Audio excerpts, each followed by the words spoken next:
2025चा खरीप पीक विमा शेतकऱ्यांना मिळू नये यासाठी ICICI लोंबार्ड इन्शुरन्स कंपनी आटोकाट प्रयत्न करत आहे आणि त्यामध्ये सत्ताधारी नेतेसुद्धा डोळेझाक करत आहेत। आज घडीला 1 वर्ष होत आहे पीक विमा कंपनी शेतकऱ्यांच्या विरोधामध्ये आहे आणि त्याचं असं आहे की पीक विमा कंपनीने जे आक्षेप घेतलेले आहेत त्यामध्ये प्रामुख्याने लातूर जिल्ह्यामध्ये 88 आक्षेप आहेत पीक विमा कंपनीचे आणि धाराशिवमध्ये 217, तसेच बीडमध्ये सुद्धा आहे आणि या तिन्ही जिल्ह्यामधील शेतकऱ्यांना पीक विमा मिळू नये यासाठी टोकाचे प्रयत्न इन्शुरन्स कंपनीचे चालू आहेत। परंतु क्रांतिकारी शेतकरी संघटना कंपनीचा हा कावा आम्ही ओळखलेला आहे आणि याचा धडा शिकवल्याशिवाय आम्ही आता स्वस्थ बसणार नाही।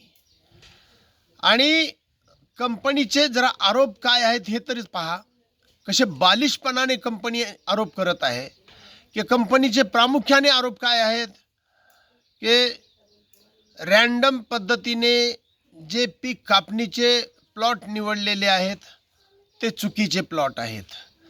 त्या ठिकाणी पीक उपलब्ध नाही आहे, पेरणी झालेली नाही आहे।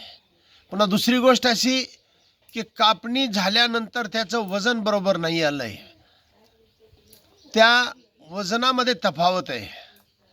याप्रमाणे बालिश असे आरोप इन्शुरन्स कंपनी लावत आहे। आणि मला सांगा, रँडम पद्धतीने जर का पीक निवडलेले असेल, प्लॉट निवडलेले असतील आणि जर त्या ठिकाणी पीकच उपलब्ध नव्हतं, मग वजन कशाचं झालं?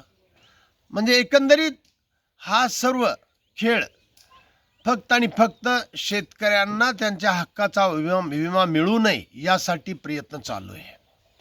आणि सगळ्यात महत्त्वाची गोष्ट अशी की विमा कंपनीने जिल्हा समितीकडे अपील दाखल केलं होतं, परंतु यामध्ये काही तथ्य नसल्यामुळे विमा कंपनीचे हे आरोप जिल्हा समितीने फेटाळले। त्यानंतर 7 तारखेला विमा कंपनी राज्य तांत्रिक समितीकडे ते अपील करते, त्यांनी सुद्धा एका फटक्यामध्ये हे आरोप फेटाळलेले आहेत आणि शेतकऱ्यांच्या बाजूने त्यांनी सुद्धा उतरलेले आहेत। हे विमा कंपनीने जे आरोप केलेले आहेत ते सर्वच्या सर्व खोटारडे आहेत आणि बालिशपणाचे आहे। क्रांतिकारी शेतकरी संघटनेच्या वतीने मी जाहीर इशारा देतो की आता शेतकऱ्यांच्या तळपायाची आग मस्तकामध्ये गेलेली आहे।